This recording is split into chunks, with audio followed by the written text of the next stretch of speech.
Good morning, dear students. Today we are going to start a new topic, that is how are governments formed in India. So till now we have studied about the different levels of government and their law making bodies. Now we are going to understand how these state government and central government are formed. Let us begin.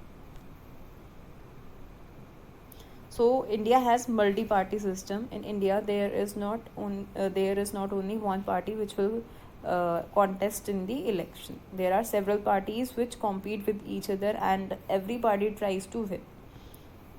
So the citizens of India elect the government by voting during elections. When the election process starts, so it is we people, the citizens of India, those who vote in that process and forms the government. And any political party which gets the maximum number of votes form the government. But there can be times when no single party is able to get the majority of seats, so 2 or 3 parties can come together and cooperate with each other and they can form the government of a country, and it happens in India.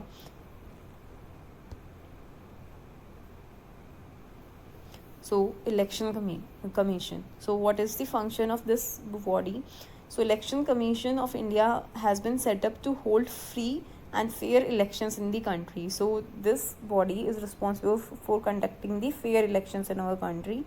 There should not be used any kind of unfair means by any party for alluring the voters. Like we have read so many times in the newspaper that some of the persons or some of the representatives of the parties are distributing alcohol or some other type of things to allure the voters to vote for them. Some of the times it is even heard that the party peoples are even distributing the money. So these all are unfair means. So it is make sure by the Election Commission that such kind of things do not happen in our country, India. So Election Commission fixes the dates of 4 elections and conduct elections. Election की date भी fix करते हैं, फिर election कराते हैं और साथ में जब रिजल्ट डिक्लेयर भी करते हैं after the counting of the votes casted by the people for the several parties. So जब वोट्स की काउंटिंग हो जाती है उसके बाद रिजल्ट भी इलेक्शन कमीशन ही डिक्लेयर करता है. Now what are political parties? Group of people who share similar political aims and opinions. See, every party has their own agenda, or we can say they have their own ideology. So a party is a group of people those who share political aim, means उनका जो political aim है वो भी same होता है and उनके जो views होते हैं, opinions होते हैं वो भी same होते हैं. So the parties present in more than 4 states of the country are known as national party. कोई भी ऐसी पार्टी जो हमारे देश के 4 से ज़्यादा स्टेट्स में प्रेजेंट होती है उसको हम नेशनल पार्टी के नाम से जानते हैं. Then there are some other parties which are known as regional parties. Why we call them regional? Because they are present in very small regions of India, or we can say in some regions of India. So Indian National Congress and Bharatiya Janata Party are the national parties, and the other parties like Shiromani Akali Dal, Telugu Desam Party. So these all are the examples of the regional parties. Now finally we'll understand how the election process takes place in India. So election take place every 5 years to elect the leaders of both state and central government. यानी कि लोकसभा और राज्यसभा के members के लिए जो election होता है वो हर 5 साल में होता है.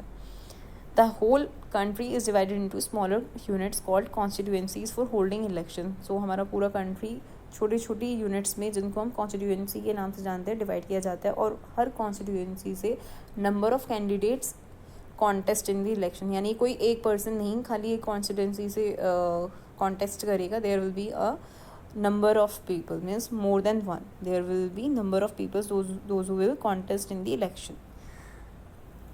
The adult citizens can cast their votes for a single candidate of their choice. So any citizen of India who reached the age of 18 years or above 18 years can cast their vote, but only for one person of their choice or one candidate of their choice. It cannot happen that a single person can vote for 2 candidates. Members with maximum votes wins and becomes MP और MLA. So जिनको सबसे ज़्यादा vote मिलते हैं वो member win करते हैं, जीत जाते हैं, और डिपेंड करता है अगर स्टेट गवर्नमेंट यानी कि स्टेट लेजिस्लेटिव असेंबली के अगर इलेक्शंस कंडक्ट होते हैं तो उसमें MLAs बनते हैं, और अगर यूनियन गवर्नमेंट मींस अगर सेंट्रल गवर्नमेंट की इलेक्शंस कंडक्ट कराए जा रहे हैं तो MPs बनते हैं, member of parliament means Lok Sabha members. The political party or a group of party that wins more than half of the seats in legislature forms the government. Legislature means law making body. So Lok Sabha और राज्यसभा यानी कि basically Lok Sabha में जितने भी अगर किसी party के members सबसे ज़्यादा विन करते हैं और more than half, which we call majority. If a party wins more than half of the members in the legislative, it means that party got the majority. So अगर कोई भी ऐसी पार्टी होती है जिसको आधे से ज़्यादा मेंबर्स जिनके जीत जाते हैं तो वो पार्टी गवर्नमेंट फॉर्म करती है. And the other parties form the opposition. There is a mistake in this slide, sorry. Instead of government there will be opposition. So opposition means the other parties of the country. So what is the function of opposition? Basically they ask the government, if for example if the present government has taken any decision about anything, so they can ask the government, or they can even argue with the government that the decision taken by you is not good, or is it good, then they will say good. So means there is a check of the government in the part. सो जब सरकार बन जाती है देश की तो उसमें opposition होना भी बहुत ज़रूरी है, क्योंकि अगर अपोजिशन नहीं होगा तो सरकार कुछ भी करेगी, कोई क्वेश्चन करने वाला नहीं होगा. अपोजिशन क्वेश्चन करती है सरकार से whatever decisions are taken by the government. That's all for today. Kindly watch the video twice. Have a nice day.